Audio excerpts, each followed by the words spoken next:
relationship between performance and anxiety and comparing the differences between individual and team athletes. So tell me how you felt days leading up to the competition. I felt nervous. I knew that it was big. It's the biggest stage I've ever been at. I don't know, I could feel pressure. I felt a lot of pressure. Tessa refers to competitive anxiety when she speaks about her nervousness the day of the competition. She also refers to state anxiety due to the fact that she is not always anxious, but she is only anxious in the moment or the day of the competition itself. So how did you feel moments leading up to your performance? I felt really nervous, especially depending on the team you were playing. Like if it was someone ranked way higher than us, then it's a little nerve-wracking going into it. A lot of self-doubt and just hoping for the best, I guess. But if it was a team that we should beat, then it's also really nerve-wracking because of the expectations of your coaches and your teammates and them relying on you to perform to your abilities. When speaking of teams that are ranked below her own, Jade has a fear of choking. She doesn't want to fold under the high pressure created by her friends, family, teammates, and coaches. Jade also experiences trade anxiety. This means that she's anxious no matter what team she plays and perceives a variety of situations threatening.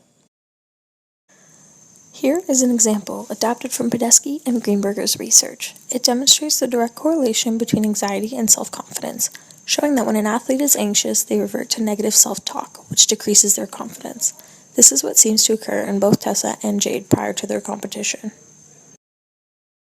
So how do you think, based on how you performed this time, what are you going to do to improve to be successful at your next race?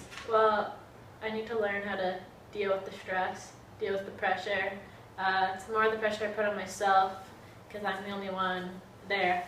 Nobody else plays a role. Coaches, they help me up leading to it, but they can't do anything when it's me on the track and in those blocks. I'm throwing shot. As soon as it's done, they can give me a few tips, but other than that, I need to learn how to prepare.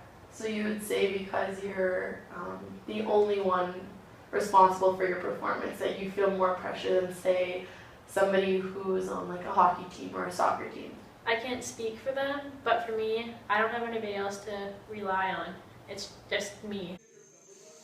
Coping with anxiety is what many athletes struggle with. In Tessa and Jade's case, these mechanisms of coping suggested by the International Journal of Sport Psychology could result in an increase in performance. External factors influence the amount of stress that you feel on game day. For sure. I mean, like I said before, the opposition definitely has a huge factor into it, and then also whether you're playing at home or whether you're playing in someone else's gym, that's gonna have a big influence because of all the fans. But the fact that you're on a team does make it easier. For sure. I mean, I have teammates to turn to, and when I'm the one that's not performing to my abilities, they can pick me up, or when they're not performing to their abilities, then I can step up and pick it up for them. Research shows that a lot of the anxiety experienced by both Jade and Tessa may be caused by various different variables. The key concept here is that there is a direct correlation between enjoyment-based and anxiety-based mechanisms.